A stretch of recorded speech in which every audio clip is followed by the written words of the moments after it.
tous, je suis Didier Mazier, je vous souhaite la bienvenue et je vous remercie pour votre fidélité à notre rendez-vous hebdomadaire du lundi où nous partageons des astuces graphiques.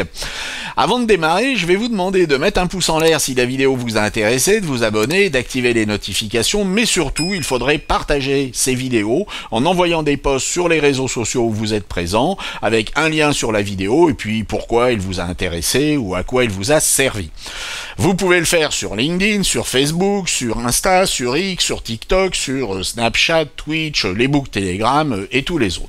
Cette semaine, nous allons nous intéresser aux formes et en particulier à ce que l'on peut faire avec d'une part les tracés, les formes, mais également le système de placement d'images à l'intérieur de ces formes. Je vais être honnête avec vous, c'est un tutoriel qui ne va pas être forcément très facile à suivre parce qu'il y a des précautions à prendre.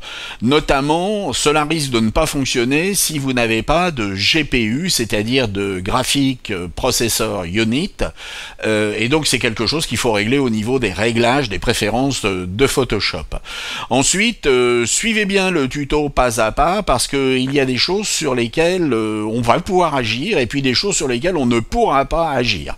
Alors, on a beaucoup de travail et on va se mettre au boulot immédiatement. Le but de la manœuvre va être de dessiner des zones qui vont correspondre à la géométrie de ces différents États des États-Unis d'Amérique et de placer à l'intérieur de chacune de ces zones des images qui correspondront à la représentation que nous nous faisons de cet état. La méthode va être parsemée de show-strap. Il est donc très important que vous la suiviez pas à pas. Éventuellement, vous pourrez même l'améliorer si vous avez entre-temps découvert de nouvelles pistes. Nous allons commencer par prendre l'outil de tracé et nous allons choisir tracé et non pas forme. Une fois que nous aurons choisi tracé, nous allons pouvoir délimiter les frontières de cet état que je simplifie pour gagner du temps au niveau de cette vidéo. Lorsque notre tracé est créé, dans le panneau des tracés, nous allons pouvoir le mémoriser et nous allons lui donner un nom, par exemple TX qui est l'abréviation pour Texas. Nous voudrions, à partir de ce tracé, créer une forme. Nous allons donc aller dans le menu Calque et nous allons demander Nouveau calque de remplissage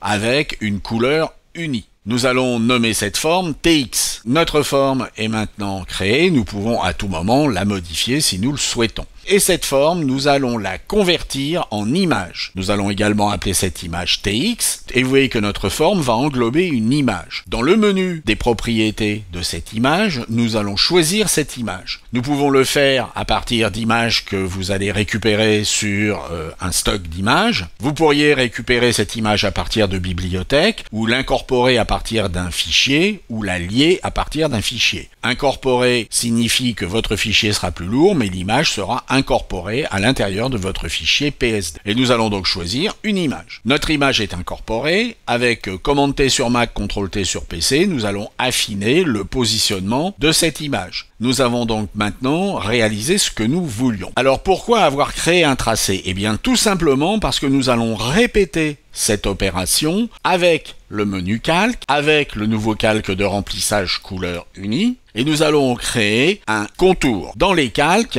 nous avons maintenant créé notre contour. Notre contour est une forme. Nous pouvons donc choisir qu'il n'y aura aucun fond, et nous allons pouvoir choisir la couleur de ce contour, et également son épaisseur. Et vous voyez que nous avons maintenant réglé notre problème. En ayant créé un tracé, cela nous permettra de récupérer ces éléments de tracé pour pouvoir dessiner précisément le contour des états qui vont être adjacents. Pour mettre de l'ordre dans notre fichier, nous avons ensuite le choix. Nous pouvons sélectionner ces deux éléments et créer un objet dynamique que nous allons appeler TX. Il suffit de faire un clic droit et de convertir en objet dynamique. Nous avons également une autre possibilité qui est de créer un groupe d'après les calques que nous allons également appeler TX. Et puis il nous restera à effectuer la même manipulation pour les états qui restent et qui doivent être autour d'une cinquantaine. Donc pas mal de travail en perspective, mais au final un template qui va pouvoir être réutilisé